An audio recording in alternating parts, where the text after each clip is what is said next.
Maharashtra TV news, आवाज सर्वसामान्यांचा। Breaking news. वाडे भडगाव बस गेली खड्ड्यात, गोंडगावकरांच्या व ड्रायव्हरच्या सतर्कतेने मोठा अपघात टळला। गोंडगाव येथे आज सकाळी दिनांक 24 रोजी सकाळी 9:30 वाजेच्या सुमारास राम मंदिर चौकात छत्रपती शिवाजी महाराजांच्या पुतळ्यासमोर एक नवीन गटार साकारण्यात आली आहे। या गटारी ट्रकमध्ये ट्रकला साईड देण्याच्या प्रयत्नात गटारीचा ढाबा तुटून एसटी गेली खड्ड्यात।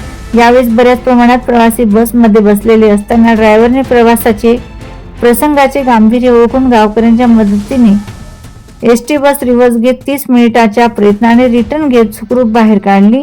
यावेळेस ड्रायव्हरलाही आनंद झाला। त्याचप्रमाणे गावकऱ्यांच्या मदतीने सर्व प्रवासी गाडीत बसून प्रवासी पुढच्या मार्गास निघाले।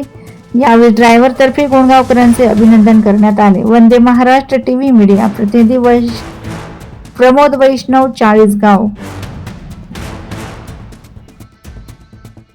वंदे महाराष्ट्र टीव्ही न्यूज, आवाज सर्वसामान्यांचा। अशाच नवनवीन बातम्या पाहण्यासाठी आमच्या चॅनलला सबस्क्राइब करा, बेल आयकॉनला क्लिक करा।